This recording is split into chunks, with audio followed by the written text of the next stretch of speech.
They say schools teach us everything we need to survive, but that's a lie. Because survival isn't about solving equations, it's about reading people. It's not about memorizing facts, it's about mastering emotions, both your own and everyone else's. There's a system the world never teaches. A quiet, invisible game played only by those who understand human nature at its core, and no one embodies that better than Kiyotaka Ayanokoji. Ayanokoji isn't the strongest, he isn't loud, and he doesn't chase validation, yet somehow he always wins. While others play checkers, he's playing chess blindfolded. His system isn't built on grades or charm, it's built on understanding the invisible structure of power. Schools teach obedience. Ayanokoji mastered observation. They teach us to speak. He learned the art of silence. They teach teamwork. He learned controlled detachment, how to stand within the crowd, yet never belong to it. This isn't something you can learn from textbooks, it's something you build in solitude. Most people react, but Ayanokoji responds. That's the first law of the mastermind system. Control your emotional output. When you're calm, you see patterns others miss. Anger clouds data. Fear distorts logic. Schools never teach emotional awareness. They condition emotional dependence. But Ayanokoji treats every emotion like data. He doesn't suppress them, he studies them. If he feels fear, he analyzes its source.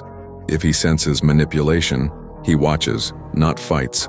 Because in a world driven by chaos, the calmest mind always leads the game. Most people speak to be understood. Ayanokoji speaks to gather information. He's a mirror, reflecting exactly what others want to see while quietly mapping their weaknesses. Schools teach you to raise your hand, but they never teach you when not to speak. And in silence, there's power, because silence forces others to reveal themselves. Every word you say is a window into your mind. The less you open that window, the harder it becomes for others to read you. Ayanokoji understands that. That's why his silence feels heavy, not empty. It's the silence of someone who already knows the outcome. Imagine walking into a room. Most people notice faces, but Ayanokoji notices dynamics. Who avoids eye contact? Who's trying too hard? Who controls the energy without saying a word?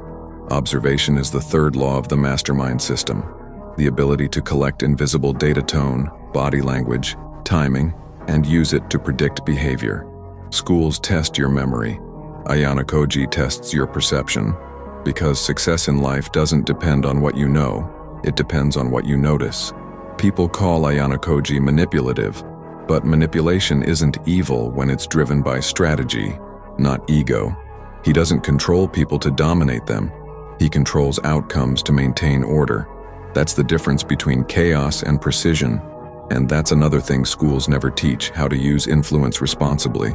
They teach morality through rules, not through awareness. Ayanokoji's morality isn't written in laws, it's defined by results.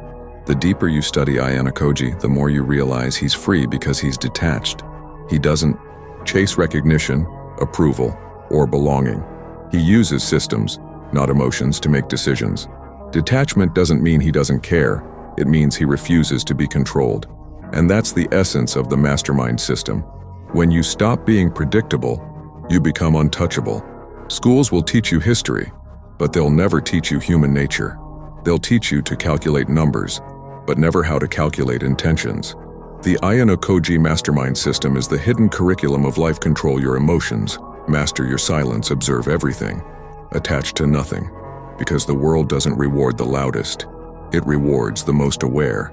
And awareness is the real intelligence schools forgot to teach. You can't become Ayanokoji overnight, but you can start by unlearning everything that makes you predictable. Because in the end, the greatest minds never graduate, they evolve.